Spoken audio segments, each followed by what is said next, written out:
വയനാട്ടിൽ കഴിഞ്ഞ 2.5 മാസത്തിനിടെ കാട്ടാന ആക്രമണത്തിനിരയായ 3 പേരും കൊല്ലപ്പെട്ടത് ഒരേ രീതിയിൽ. വീടുകളിലേക്ക് ജോലി കഴിഞ്ഞോ മറ്റോ പോയിരുന്നവരാണ് രാത്രിയിൽ കാട്ടാനയുടെ ആക്രമണത്തിനിരയായത്.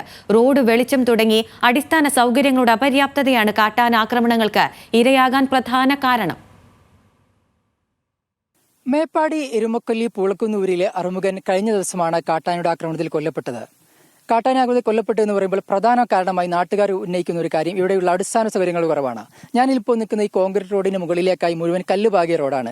ഇവിടെ വരെ ഇന്ന് ഈ നാട്ടുകാർക്ക് ഓട്ടോ സൗകര്യമുള്ളൂ. അതായത് ഈ ഇവിടെ വന്ന് ഓട്ടോ ഇറങ്ങിക്കഴിഞ്ഞാൽ മുകളിലേക്ക് പൂർണ്ണമായി നടന്നു പോകണം. അങ്ങനെ രാത്രി നടന്നു പോകുന്ന സമയത്താണ് രാത്രി 8 മണിയോടെ ഈ അറുമുഖനെ കാട്ടാൻ ആക്രമിക്കുന്നത്. ഇത് അറുമുഖന്റെ മാത്രം വിഷയമല്ല.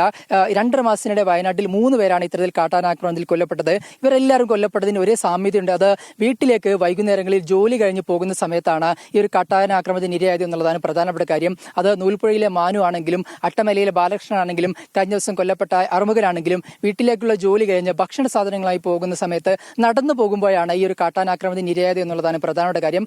അവരുടെ വീടുകളിലേക്കൊന്നും റോഡോ അല്ലെങ്കിൽ വെളിച്ചമോ തുടങ്ങിയ അടിസ്ഥാന സൗകര്യങ്ങളില്ല. തുടർന്ന് പോകുന്ന സമയത്ത് ഈ കാട്ടാനെ കാണാതെ അപ്രതീക്ഷിതമായി കാട്ടാന വന്നാണ് പലരെയും ആക്രമിച്ചത്. അതുകൊണ്ട് തന്നെ ഈ ഊരുകളിലേക്കുള്ള റോഡും വെളിച്ചം തുടങ്ങിയ അടിസ്ഥാന സൗകര്യങ്ങൾ വർദ്ധിപ്പിക്കണമെന്നാണ് നാട്ടുകാരടക്കം പ്രധാനമായും ആവശ്യപ്പെടുന്നത്.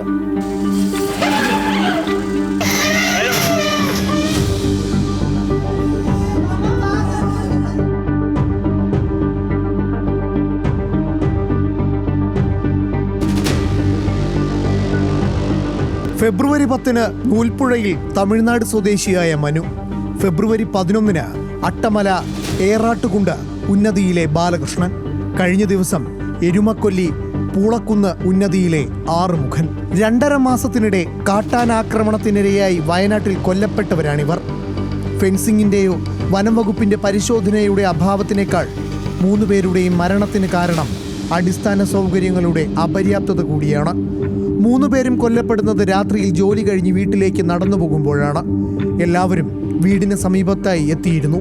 എന്നാൽ റോഡ് സൗകര്യമില്ലാത്തതും വെളിച്ച സംവിധാനത്തിന്റെ അപര്യാപ്തതയുമാണ് ആനയുടെ സാമീപ്യം പോലും മനസ്സിലാക്കാൻ മൂവർക്കും കഴിയാതിരുന്നത്.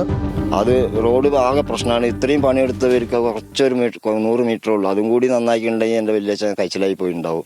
വണ്ടിയിൽ തന്നെ അവർ പോലും ഇപ്പോൾ രാത്രി ഓട്ടോറിക്ഷ വിളിച്ച് ആരും വരില്ല, ആനക്കാടായതുകൊണ്ട്. അങ്ങനെ ഒരു പ്രശ്നം കൊണ്ടാണ് ഇതിങ്ങനെ സംഭവിച്ചതും. പിന്നെ റോഡിൽ വെളിച്ചമില്ല.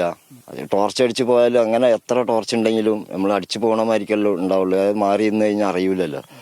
അങ്ങനെയാണ് എൻ്റെ വലിയച്ഛൻ ഇപ്പോൾ പോയത്. ഒന്നാമത് പ്രശ്നം ഈ റോഡും വെളിച്ചമില്ലാത്ത ഒറ്റ കാരണത്തിനാണ് അച്ഛൻ തീർന്നത്.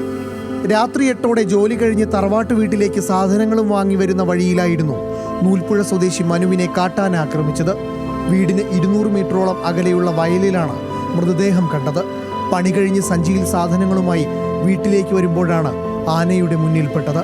തേയിലത്തോട്ടത്തിലൂടെ തോട്ടം തൊഴിലാളികൾ അടക്കം സ്ഥിരം യാത്ര ചെയ്യുന്ന വഴിയിലായിരുന്നു അട്ടമല സ്വദേശി ബാലകൃഷ്ണന്റെ മൃതദേഹം. രാത്രിയിൽ കടയിൽ സാധനം വാങ്ങാൻ പോയി തിരിച്ചു വരാത്തതിനെ തുടർന്ന് നടത്തിയ തെരച്ചിലാണ് മൃതദേഹം കണ്ടെത്തിയത്. കഴിഞ്ഞ ദിവസം കൊല്ലപ്പെട്ട ആറുമുഖനും ജോലി കഴിഞ്ഞ് വീട്ടിലേക്ക് സാധനങ്ങളുമായി വരുന്ന സമയത്താണ് കാട്ടാനയുടെ മുമ്പിൽ അകപ്പെടുന്നത്. നിലവിൽ ഇത് എസ്റ്റേറ്റിന്റെ ഇടയിലുള്ള റോഡായതുകൊണ്ട് ഇവിടെ സ്ട്രീറ്റ് ലൈറ്റുകൾ വളരെ കുറവാണ്.